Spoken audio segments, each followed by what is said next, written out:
Informasi berikutnya, Saudara. Kasus pembunuhan disertai pemerasan calon siswa TNI Angkatan Laut oleh Serda Adan. Petugas gabungan menangkap satu pelaku lagi yang merupakan warga sipil. Warga ini diduga membantu Serda Adan membunuh korban tahun 2022. Bongkarnya kasus pembunuhan Iwan Sutrisman, calon siswa TNI Angkatan Laut lantaran keluarga curiga dengan keterangan Serda Adan yang membantu meloloskan korban menjadi anggota TNI AL sekitar Desember 2022. Kala itu Serda Adan meminta imbalan 200 juta rupiah sebagai syarat meloloskan korban. Uang sudah didapat. Iwan pun sempat dipakaikan baju dinas TNI AL seolah-olah korban lolos seleksi dan menjadi prajurit. Tapi ternyata korban dibunuh para pelaku.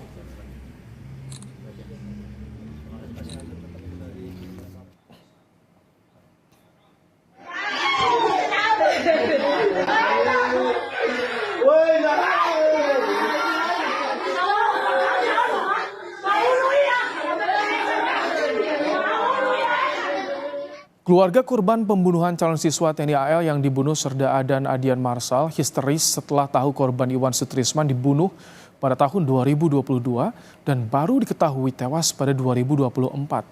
Markas Komando Lantamal Angkatan Laut Nias tengah menyelidiki kasus pembunuhan disertai pemerasan harta keluarga korban. IST ini telah gagal dinyatakan tidak lulus. Tetapi oleh oknum ini, Serda AAM dijanjikan lulus dengan imbalan sejumlah uang sekitar lebih dari 200 juta. Kemudian mereka berangkat ke Padang. Sampai dilaporkan mereka tidak ada kontak. Bahwa Serda AAM ini beserta seorang warga sipil berinisial MAA telah mengaku menghilangkan nyawa IST ini dengan cara dibunuh, kemudian jenazahnya dibuang di jurang di daerah Talawi, Sumatera Barat. Sebenarnya bagaimana bisa Serda Adan menyembunyikan kematian Iwan selama hampir 2 tahun? Kita tanyakan kepada Kriminolog Universitas Indonesia, Adrianus Meliala. Selamat petang, Prof. Andri. Selamat petang, Mas Ibrahim. Prof, 2 tahun, hampir 2 tahun pelaku menyembunyikan kematian korban. Ini bagaimana bisa pelaku bisa meyakinkan keluarga seperti itu, Prof? Makanya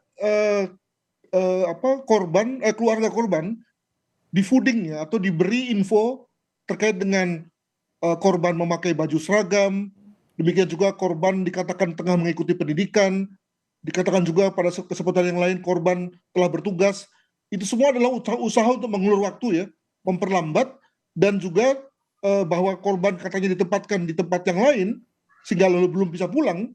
Itu semua secara total membuat lalu kasus ini baru terungkap kemudian ya, jadi setelah 2 tahun. Jadi saya kira ini memang satu situasi yang kesempatan lah yang dimiliki oleh pelaku untuk mengulur waktu, menyembunyikan bahwa yang bersangkutan, bahwa korban sebetulnya sudah meninggal, begitu. Ini kan motif masih diselidiki, Prof, tapi ada uang yang sudah diserahkan oleh keluarga kepada pelaku. Apakah ini memang latar belakangnya penipuan terseret akhirnya kepada pembunuhan atau bagaimana Anda melihatnya? Jadi ini fenomena yang juga terjadi di lingkungan kepolisian ya. Ini memang satu situasi yang saya lebih kenal di kepolisian, yang sering disebut sebagai memanah di atas kuda yang berlari. Bayangkan memanah di atas kuda yang berlari kan tentu tingkat kemungkinan akurasinya rendah sekali.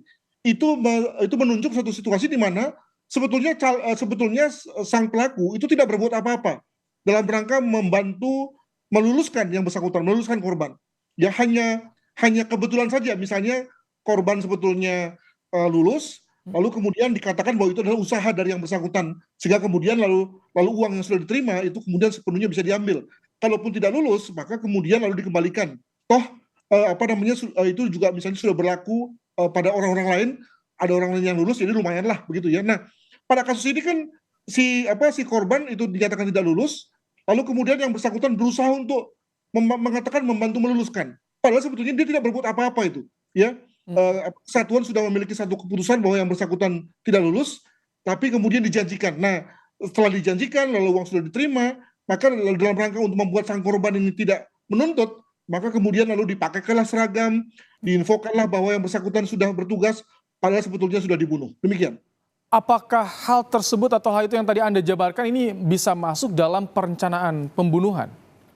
Oh tentu, ya. Jadi sebetulnya dalam dunia hukum, perencanaan itu sebenarnya tidak harus ada planning sedemikian rupa, ya, atau harus ditulis di satu kertas, tidak. Tapi ketika sudah dilakukan satu tindakan yang bersifat khusus dan khas, ya, contoh misalnya dibawa si korban ini ke satu jurang, ya, lalu dibunuh, lalu misalnya disiapkan senjata yang sebelumnya tidak pernah dibawa oleh pelaku, dan kemudian ditusukkan kepada yang bersangkutan, itu saja sudah masuk dalam konteks perencanaan.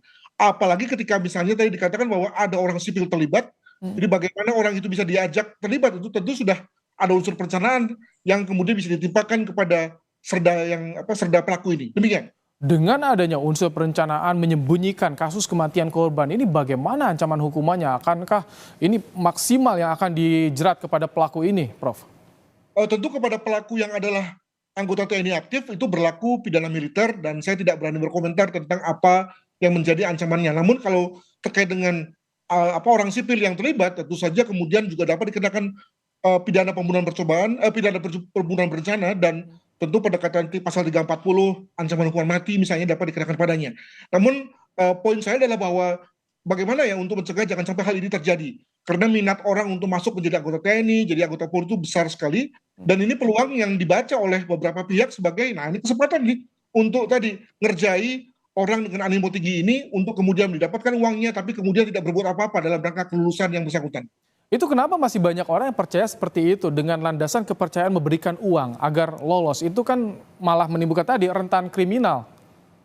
Ya tentu, makanya saya duga bahwa serda pelaku ini tentu ngomongnya manis banget tuh, ya, tinggi sekali, meyakinkan keluarga bahwa yang bersangkutan bisa melakukan upaya untuk mengubah keputusan tidak lulus menjadi lulus. Ya, mungkin dia cerita bahwa dia pernah berbuat ini, itu, dan berbagai ucapan manis lainnya, itu lalu membuat kemudian keluarga dan juga korban itu tergerak untuk kemudian mengikuti permintaannya. Nah, tapi saya kira bagus juga untuk kemudian menjadi suatu sosialisasi bahwa banyak orang-orang yang manis mulut ini sebetulnya tidak berbuat apa-apa, ya, sehingga kemudian lalu bisa terima uang, lalu atas usaha sang masyarakat lah untuk kemudian bisa lulus tanpa ada bantuan sama sekali dari pihak-pihak yang katanya bisa membantu menolong itu. Begitu.